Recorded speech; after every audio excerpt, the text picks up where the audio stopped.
Bonjour Madame Meriksel Relano, vous êtes la représentante de l'UNICEF en République centrafricaine. Merci d'avoir accepté d'être l'invitée du magazine vidéo. En tant que représentante de l'organisation qui s'occupe de la question de l'enfant, quelle est la situation des enfants en République centrafricaine après les multiples crises qu'a connues le pays? Les enfants de la République centrafricaine font actuellement face à de nombreux défis. Il y a une population à peu près de 3 millions d'enfants dans le pays et il y a beaucoup d'enfants qui sont dans des besoins d'aide humanitaire. Donc il y a un enfant entre deux qui n'ont pas accès aux services de santé. Il y a une mortalité maternelle, une des plus hautes du monde, une mortalité infantile et néonatale aussi, une des plus hautes du monde. La vaccination n'arrive pas à tous les enfants non plus. Il y a 1 sur 4 enfants qui ne vont pas à l'école. Donc la situation est assez difficile et c'est beaucoup plus difficile pour les enfants qui habitent dans les zones qui sont en conflit, pour les enfants qui sont déplacés, pour les enfants qui sont réfugiés, etc. Donc la situation, ce n'est pas la meilleure.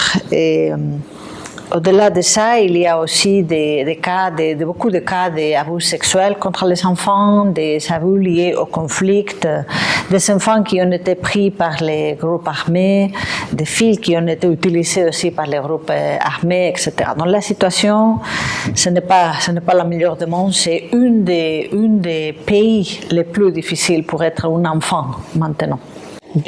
La Journée internationale de l'enfant africain a été célébrée cette année sous le thème « Tous ensemble, luttons pour les droits des enfants ». Que vous inspire ce thème?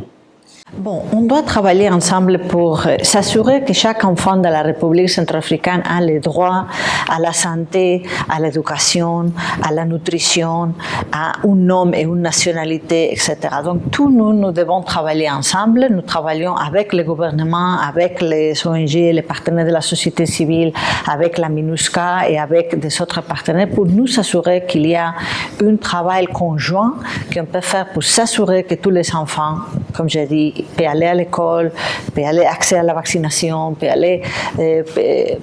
avoir accès aux soins de santé, etc. Quels sont les droits fondamentaux de l'enfant?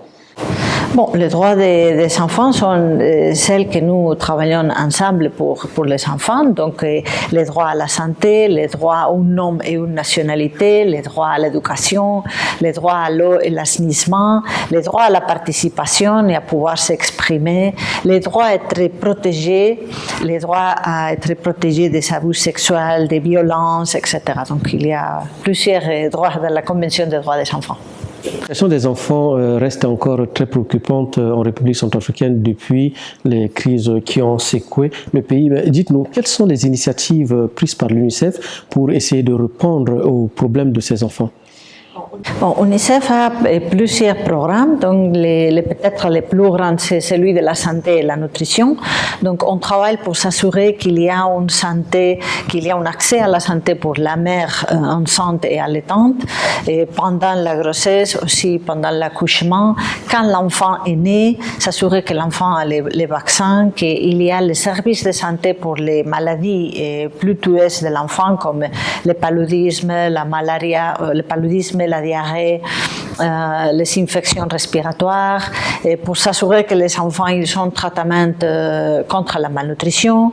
Et l'autre programme le plus grand, peut-être qu'on vient de lancer cette semaine, c'était l'éducation. On a reçu des fonds d'Education Cannot Wait pour un programme multisectoriel lié à l'éducation. Donc on construit des écoles, on forme les enseignants, on distribue du matériel scolaire aux enfants. Ça c'est pour les enfants du pays, en collaboration avec le ministère de l'Éducation.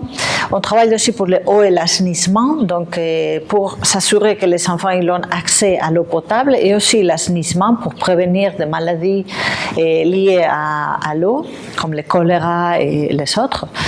Nous travaillons aussi dans la protection de l'enfance avec la MINUSCA et bien sûr sur la protection sociale de tous les enfants. Parlez-nous un peu de la collaboration entre l'UNICEF et la MINUSCA. Bon, la collaboration avec la MINUSCA, c'est très étroite. La MINUSCA a une équipe très forte de protection de l'enfant et on travaille surtout sur tout ce qui est lié à l'exploitation des enfants liés au conflit, à la prévention de le recrutement des enfants, à l'appui aux victimes d'exploitation par les groupes armés et c'est une collaboration très étroite sur la protection de l'enfant. Quel message avez-vous à lancer à l'endroit de tous pour une mobilisation dans le cadre de la protection de l'enfance en République centrafricaine? Pour la protection de l'enfant, il y a plusieurs secteurs qui doivent être partie de la protection de l'enfant. Bien sûr, une fille qui n'est pas à l'école n'est pas protégée, donc on doit s'assurer qu'il y a l'éducation pour tous les enfants. On doit s'assurer qu'il y a accès à la santé et à la nutrition. Les enfants qui n'ont pas accès à tous les autres services, ils seront plus vulnérables et ils seront donc plus faciles à être pris par les groupes armés, par celui qui vont faire des violations des droits de l'enfant.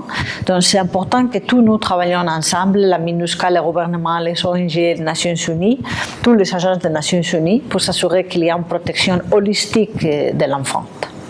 Merci Madame Mérictile Relano. Je rappelle que vous êtes la représentante de l'UNICEF en République centrafricaine.